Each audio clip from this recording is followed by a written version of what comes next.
그리고 아까 질문하신 분이 목표가 너무 멀게 느껴져서 부정적인 생각이 막 들어요. 이게 될까? 와닿지도 않고 안 될 것 같고 그런 생각이 든다고 말씀하셨거든요. 근데 공감합니다.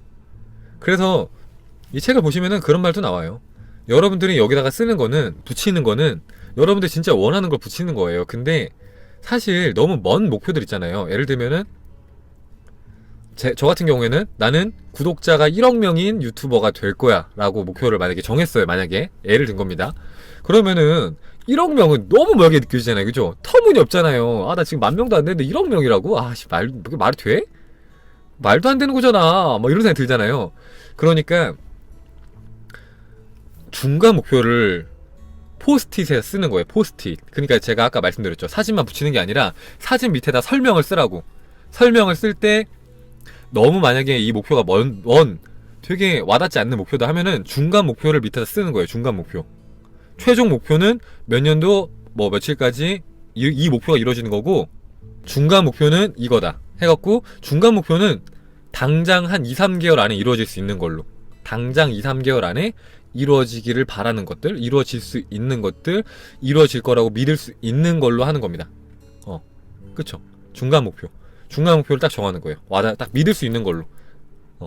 그리고 믿을 수도 있지만 구체적인 그 목표를 이루기 위해서 실천해야 될 것들이 떠오르는 그 계획을 세울 수 있는 것들로 이렇게 하는 겁니다. 중간 목표를.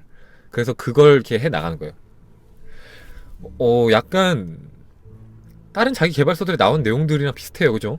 작은 목표들을 이뤄 나가면서 자신감과 믿음을 키워 나가고 성취감을 계속해서 키워 나가서 더 큰 목표를 성취해 나가는 거예요. 결국에는. 근데 다른 점은 뭐냐면은 그냥 글로만 쓰는 게 아니라 사진을, 이미지로 한다는 게 되게 다른 거예요. 이게 왜 다른 거냐면은 보통은 말로 많이 하잖아요. 말로 하거나 아니면 상상력을 이용하잖아요. 근데 이것의 단점은 뭐냐면은 말로만 했을 때는 이미지가 떠오르지가 않아요. 그리고 상상력을 이용하는 거는 대부분의 많은 사람들이 상상력이 그렇게 풍부하지가 않습니다. 특히나 이제 현대에 오면서 더더욱 상상력이 많이 떨어졌어요. 그래서 저한테 그런 말 하는 분 되게 많아요. 춘카님 뭐 심상화 꿀팁 좀 알려주세요. 저 심상화 잘 못하겠어요. 상상을 잘 못하겠어요. 상상을 잘 못하시는 분들이 굉장히 많아요. 그래서 이미지를 이렇게 보는 거예요. 이렇게 봐버리면은, 그림으로 봐버리면은 자연스럽게 그냥 무의식에, 잠재의식에 각인이 되니까 상상하지 않더라도 자연스럽게 떠오르는 거예요. 자연스럽게 떠오르는 겁니다. 상상이 아니라 그건 떠올림이 되는 거죠. 떠올림이.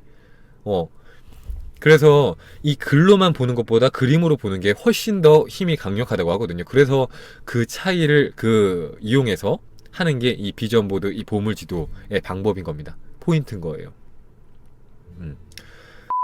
그리고 이 보물지도의 저자의 마인드를 여러분들과 좀 공유를 하고 싶은데, 이 보물지도 저자의 마인드가 참 좋아요. 좋은 게 뭐냐면은,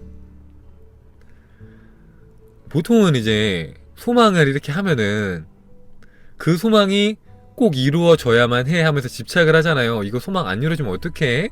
하면서 막 집착을 하잖아요. 근데 이 저자는 집착을 하지 않았어요. 보니까 이 저자가 3년 동안 자신이 원하던 소망을 다 이룹니다. 다 이뤄요. 하고 싶었던 것들을 다 이뤄요. 3년 만에.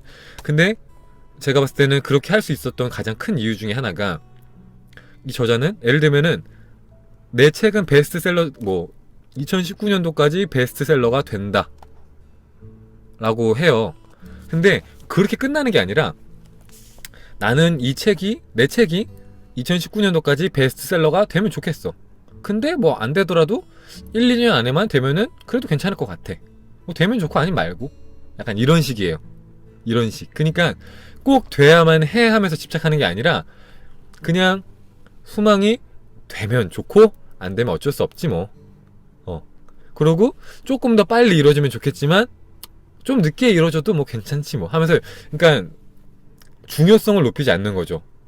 집착하지 않는 거예요. 소망을 그냥 딱 즐기는 단계까지만 가볍게 받아들이고 있는 거예요. 딱 소중하게 생각하는 정도까지만. 무슨 말인지 아시겠어요? 약간의 마음을 가볍게 하는 거예요. 마음의 여유를 두는 겁니다. 이걸 내가 이렇게 해놨으니까, 보물지도를 만들었으니까 이게 꼭 될 거야.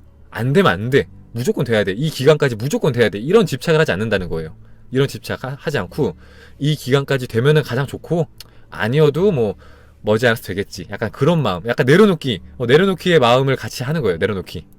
그러니까 내려놓기의 비법까지 다 들어가 있는 거예요. 이 저자는. 그렇게 한 거예요. 실천을. 날짜를 쓰는 게 장단점이 있어요. 사실은. 날짜를 쓰는 게. 장단점이 있는 게 뭐냐면은, 여러분들이 만약에 나는 5년 뒤에 100억 부자가 될 거야가 여러분의 목표예요? 그럼 5년 뒤엔 되게 멀게 느껴지잖아요. 만약에 여러분이 1년 뒤에 100억 부자가 될 수 있는데도 불구하고 여러분들이 5년 뒤에 100억 부자를 바랬기 때문에 더 늦게 이루어질 수 있는 거란 말이에요.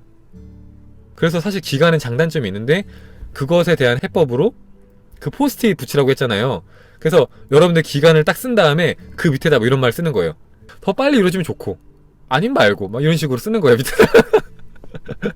가장 좋은 시기에 이루어질 거야. 이 기간까지 이루어지거나 가장 좋은 시기에 이루어질 거야. 뭐 이런 식으로 살짝 덧붙여 놓는 거죠. 기한의 제한을 받지 않도록. 일단 쓰기는 현실적으로 이룰 수 있을 만한 시기에 쓰지만 더 빨리 이루어지면 좋고 이런 식으로 생각하라는 거죠. 무슨 말인지 아시겠죠? 내려놓기와 포기의 차이점이 궁금한데 관련 영상이 있나요? 관련 영상이 있는데 제목이 생각이 안 나요. 그냥 간단하게 설명을 드리면은 내려놓는 거는 결과에 대한 집착이 없는 거고 포기는 말 그대로 안 하는 겁니다. 예. 무슨 말이냐면은 여러분들이 마라톤을 해요. 마라톤을 하는데 막 뛰고 있어요. 20km 뛰었어요. 20km. 20km를 뛰었는데 여러분들이 1등을 못 할 것 같아. 그래갖고 중간에 멈추고 집에 가는 게 포기고요. 여러분들이 1등을 할지 10등을 할지 100등을 할지 모르겠지만 그냥 끝까지 최선을 다해서 가는 거예요. 결과에 상관없이. 일단 할 수 있는 것을 끝까지 최선을 다해서 하는 게 내려놓음이에요. 나는 꼭 1등을 할 거야 라면서 뛰는 게 아니라 그냥 난 최선을 다하고 결과는 어떤 결과가 나오든 난 수용을 할 거야 라는 마음이 내려놓기입니다. 네, 아시겠죠? 예전에 하버드생들을 대상으로 목표 설정률을 조사한 적이 있어요. 여러분들 들어보셨는지 모르겠는데 저도 이거 몇 번 봤는데 하버드생들 세계에서 가장 똑똑한 친구들조차도 목표가 없는 친구들이 태반이래요. 태반. 84%. 무려 84%의 학생들이 명확한 목적과 목표가 없었다는 거예요. 하버드생들. 그리고 13%의 학생들은 뚜렷한 목적과 목표가 있었지만 특별하게 기록을 해두지 않았어요. 그러니까 생각만 한 거예요. 생각만. 나는 내가 여기 학교를 졸업해서 뭐 어디에 취직을 해서 어떻게 해서 어떤 일을 하면은 나중에 이렇게 되겠다. 이렇게 살아야겠다 하면서 구체적인 목표는 있는데 생각만 하는 거예요. 생각만. 써놓지 않고. 그리고 단 3%의 학생들만 아주 명확하고 구체적인 목표를 기록해 둔 겁니다. 그리고 몇십 년 후에 그 학생들을 다시 찾아가서 조사를 해보니까 너무 놀랍게도 나머지 97%의 학생의 수입을 모두 합친 것보다 3%의 학생들의 수입이 무려 10배나 높았대요. 무려 10배. 그러니까 본인들보다 30배 이상 많은 인원들이 번 돈보다 무려 10배 이상의 돈을 번 거예요. 그러니까 거의 한 300배 차이가 난 거죠. 수익이. 300배 차이가 난 겁니다. 수익이. 그 목표를 구체적으로 썼냐 쓰지 않았냐의 차이만으로 목표를 구체적으로 쓰는 게 얼마나 중요한지 아시겠죠? 근데 여러분들이 아셔야 되는 거는 그냥 쓰는 것까지는 또 하는 사람들이 또 많아요. 그쵸? 여기 계신 분들 중에서 그래도 한 절반 이상은 써봤을 거예요. 이미 다 써보셨을 거예요. 근데 여기서 한 단계 더 나아가서 이런 보물지도 있잖아요. 보물지도를 작성하는 사람은 3%는커녕 0.01%도 안 될 거라고 말하고 있거든요. 이 저자가 0.01%. 그러니까 여러분들이 이 보물지도를 만드는 것만으로 다른 사람들보다 성공의 확률이 1000배에서 2000배, 3000배까지 높아진다는 거예요. 그냥 이 보물지도를 만드는 것만으로도. 이거만으로도 1000배 이상. 이런 말씀을 드리는 거는 그만큼 여러분의 인생에 있어서 많은 변화를 줄 수 있는 거라는 거예요. 그러니까 보통 많은 분들이 듣기만 해요. 사실 듣기만 해요. 그게 가장 큰 문제예요.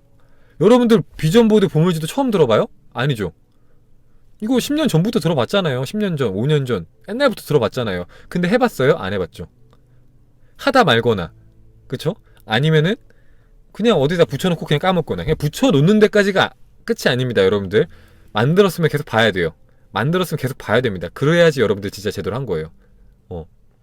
계속 만들고 계속 봐야 돼요. 그게 중요해요. 그러니까 보통 그런 말 하잖아요. 여러분의 소망을 자주 상상을 하세요. 이루어진 것처럼. 그러면 그 소망이 이루어질 겁니다. 라고 말하잖아요. 그거 똑같은 거예요. 상상력을 이용하지 않고 여러분의 소망을 이룰 수 있는 방법을 알려준 거예요. 여러분의 소망을 그냥 그림으로 그냥 봐버리는 거예요. 그냥 상상할 필요 없이 그냥 봐버리는 겁니다. 눈으로 보면 돼요. 상상할 필요도 없어요. 그냥 보기만 하면 되는 거예요. 대신에 자주 보는 겁니다. 그랬을 때 소망이 이루어진다는 거죠. 자, 이거 하나만 설명드리고 제가 질문에 대한 답을 드릴게요. 자, 여러분들 저한테 하는 질문 똑같은 거예요. 똑같은 질문을 이 저자한테 누가 한 거예요. 잘 봐요. 보물지도를 만들면 정말 원하는 것을 손에 넣을 수 있습니까? 라는 거예요. 그니까 이런 말 많이 하시잖아요, 여러분들이. 슌카님, 뭐 심상화를 하면은, 뭐 믿으면은, 아니면 뭐 어포메이션을 하면은 제 소원 진짜 이룰 수 있어요? 제가 뭐 원하는 사람 만날 수 있어요? 제가 뭐 원하는 직장 얻을 수 있어요? 제가 원하는 돈을 벌 수 있어요? 라고 물어보잖아요. 거기에 대한 답입니다. 거기에 대한 답이에요.